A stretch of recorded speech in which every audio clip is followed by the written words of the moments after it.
It's a really interesting thing. And I don't mean interesting as in good. I just mean sometimes, like when I'm driving a car, when I did my trip to Waitangi and back, I'd often talk about what was happening on the road in front of me, especially when something bad happened. And my wife kind of was like, "Oh, you're so grumpy with all of these people." I'm not actually grumpy. I just can't believe sometimes when some things happen, sort of identifying that that person is pulling from the left lane all the way to the right lane very dangerously isn't road rage. It's me going, "Holy shit, did you just see that?" I kind of feel a bit the same about this. It's like, holy shit, they're trying to put a police officer in every jewelry store who is the owner of the jewelry store.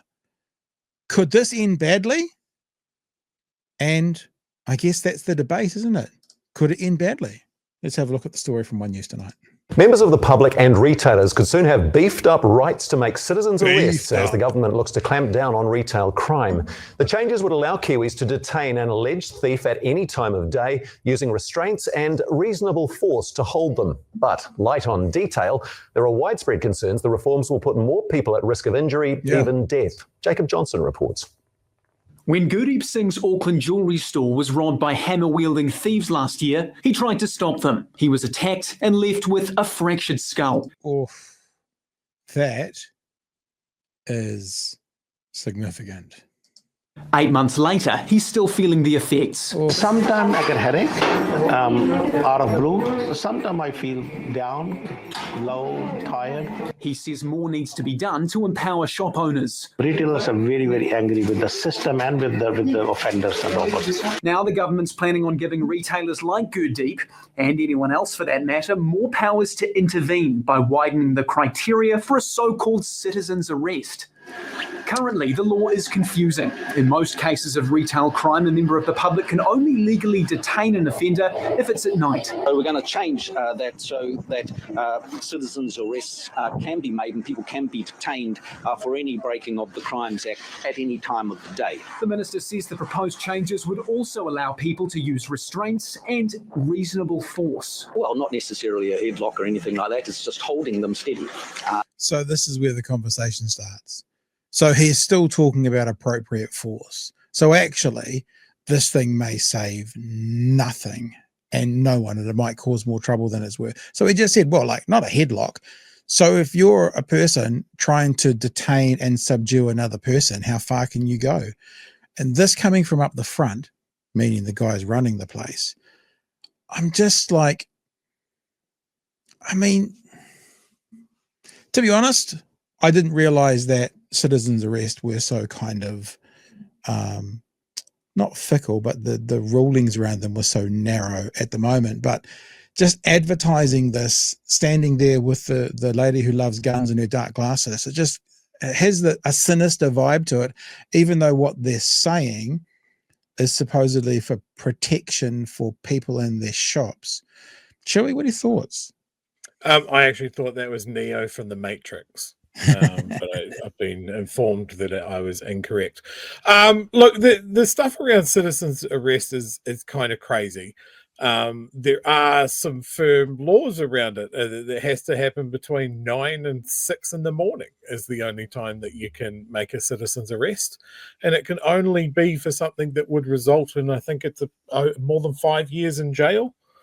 How do you know that as a member of the public? Just wait there for a second, please, criminal. I'm just gonna look up the statute to see. Oh no, it's only a 3-year sentence. Off you go then. What have you got in your bag? I need to know the value so I can work out what your potential crime is.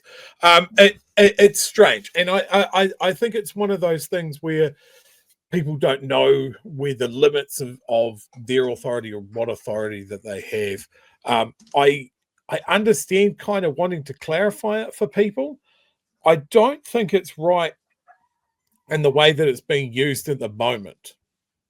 Like it's in the case of the footage that you saw from the robbery at the dairy, where like 5 guys come in with hammers. Yeah. How is this law going to stop that? It's not. It doesn't combat that at all. Like it's just going to put people who think they can handle a situation in a situation that will go badly. Well, it's going to do more than that. We'll get to that shortly as well. But think about it this way? What if this was step one? Like Neo, who's standing there, if she could wave her magic wand, what do you think she'd want shop owners to be able to do? Is this step one towards that? It's a Matrix reference again. It's a combo. It's a callback to the fact I called her Neo. Okay. The answer is guns. Lots of guns. Yeah. Yeah. So it's not Neo. It's Morpheus. Got me. I've wrecked it. But you know what I mean? I mean, for the person who probably would have open carry in New Zealand if it was legal, push for it. I mean, I'm just suggesting based on her background and her desire and love to have as many guns as possible. Maybe this is step one towards something else. The answer to the problem that they are trying to solve is train and keep police. It is not empower your minimum wage security worker at Pack and Save to try and crash tackle someone in the car park and get stabbed with a screwdriver. It is not thinking if someone's going out with the intent to rob, that they definitely, like now they might have gone in with no weapon and just intimidation. Now they're definitely going in with a weapon. Now we have machete fights in a dairy. This problem. Or the ones that would bring hammers in are now bringing guns in. That's what the obvious escalation. That's one of the, I don't know if it's, I haven't done the research on this, but my understanding is one of the reasons that police like to be unarmed is it makes the offender far more likely to be unarmed. Because as soon as everyone's got guns, and the bad guys always have to have guns, and I'm not saying bad guys don't have guns sometimes, but always have to have guns because they are aware that everyone else has got them.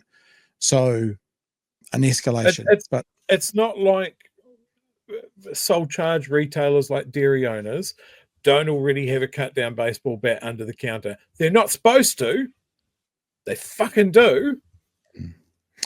All right, and I just don't think forcing more confrontation is going to get the results that they want it to. All right, we'll keep going with the story. And then the role is to call for the police and to hold them until such a time as. So hold them, no headlocks, wait for the police, citizens arrest, go for it. MMA, anybody? And we're going to put on like jiu-jitsu courses for everyone so they know how to hold them without putting them in a headlock for the 15 minutes it takes for the police to get there. How does that work? That happens. But many groups are raising concerns. Saying to people they should take the law into their own hands is inviting more violence. It's inviting more people being injured. It's effectively embracing vigilante justice. The government says it wants to disincentivise retail crime, but there's concern over a lack of detail in the proposed changes. Issues like, for instance, use of handcuffs. I don't know if you saw that imagery there, but that guy had a gun. And you can see, there you go, he's got a gun. So do you think in this instance, this gentleman here, who's I'm assuming the shop owner, is going to be worried at all about some kind of citizen's arrest? And this, with the handgun or a gun or a sawn-off or something, will now become the most common tool of the robber because they don't want to have to fight someone off because they've got a hammer, but some shop owner is going to take their chance to try and subdue them, so they'll just bring their gun instead, like this guy is. And this is the reaction from someone who has a gun pointed at them. So here's a prediction. You will see more robberies happening in New Zealand with guns after this law becomes law than before it was law. That would be my thoughts. And the proposed changes. Issues like, for instance, use of handcuffs. We're not advocating for the use of weapons, but we believe it's very important we can use handcuffs as a last resort. He says the public and even some security staff aren't sufficiently trained to detain offenders. And a lot of the public do not hold those. The public aren't trained. Some public aren't trained, like 99.99%. Is that what you mean when you say some public aren't trained to do this? So there is a risk if it's not managed correctly. Even Gurdeep Singh has reservations. If I know that I have a power that I can use, offender will come in with a bigger power. This time they came in with the hammer. Next time they will come in with the gun. He knows more than most what it's like to take matters into your own hands. Some concerns, Jacob, about an escalation in violence. What fears have Retail NZ expressed? Well, Simon, first You get this as well, right? So now we don't normally play this journalist reporting afterwards, but he's been talking to retailers, Retail New Zealand, who you would hope or you would think would be the target audience to get behind this. They are not behind this. Well, Simon, first of all, I think it's worth noting this is the first set of proposed reforms from the government's $3.6 million ministerial advisory group on retail crime. And already we've got so many groups coming out and saying, hang on, what is going on here? As you mentioned, Retail New Zealand have come out saying the changes are dangerous and the majority of its members are strongly opposed. I mean, that's the people they're talking about in the shops, dangerous and strongly opposed. You would think those would be the people, if anyone, who would be most keen for something like this if the government's saying this is going to help. And they're like, this is dangerous. And the members are like, we are strongly opposed to this. Even Nala thinks it's bullshit. She's out of here. Also, the Employers and Manufacturers Association and First Union have also criticised the reforms. First Union says it's like using retail workers and others as, quote, free cops. So it does make you wonder who was actually consulted on these proposed changes. Now, we did I can tell you that. To Minister Goldsmith today. He said a number of retailers were spoken to, but he also noted that like all legislation, this will have to go through the parliamentary process and everyone will have a chance to have their say when this gets to select committee, he said, hopefully in a couple of months. There you go, Chewie. You know who was consulted? Tell us about it. Oh, cast your mind back to the last Labor government. Ram raids are out of control, dairy robberies out of control, and there was one person you would always see fronting the stories. Old mate Sonny. What was the group that he, like, Dairy Owners Association or something like that? Something like that. He was their front person, famously doing a piece to camera outside a dairy where someone got stabbed to death, from memory. One of the things that he was rewarded with when this government came in is he got a big fat consultation job, and this is one of the recommendations that come out of this. It's like no one's seen Sonny since Labor came in. We just don't see him. He's getting paid, I think, about $90,000 for part-time work on this consultation group. But this is one of the recommendations that's come out of it. It's very clearly aimed more at dairy owners or self-owned businesses and that sort of thing, that feel the need that they should be able to fight back a bit more. My concern with this is it's going to be messily communicated. It's going to put people in danger. And as First Union have said and Retail NZ have said, it's going to put people in danger. I think it would have been more sensible to look at better training for security guards and more powers for security guards in the sense of robberies and that sort of thing. But the security companies themselves have a big problem here. Anyone in the chat will know, how many security guards have you seen in supermarket lobbies, by the checkouts, that sort of thing, that would be ready to tussle with someone? Lots of people can get a security job. There's lots of security jobs. They can be just walking around at a rugby game, bag searches at that sort of thing, private events. But this sort of thing, I think, requires another sort of security license, another level of training to keep them safe. And maybe those like higher tier special forces security guards, maybe those guys can earn a level of training that allows them to safely restrain someone, like a restrainment license or something, like another level up. Yeah, absolutely. The whole aim of them is to keep someone there until the big boys, the police, arrive, the guys that know the law and what can be done. I think widening people's ability to think they are in the right is dangerous. And I say that as someone that has restrained someone waiting for the police to come, I put myself in a position that could have gone very, very badly. And in that example, the policeman did take me aside and say, okay, appreciate why you did this, but this could have gone very, very wrong. So, yeah. A couple of things.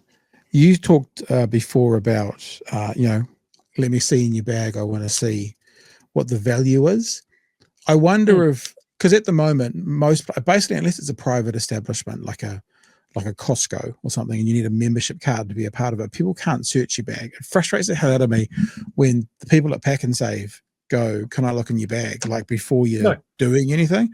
I always say no, but my partner, who you know very well, Chewie, doesn't like conflict. So if she's with me, we typically let them do it. But what this may do is embolden a little bit of confidence in people then to go places they're not allowed to go. Like the Pack and Save here in Dunedin, there's a sign on the door going, "You entering this building gives us permission to look in your bags," but it doesn't. Nope. They're not allowed to at all. And I always, when I'm by myself, I just go no.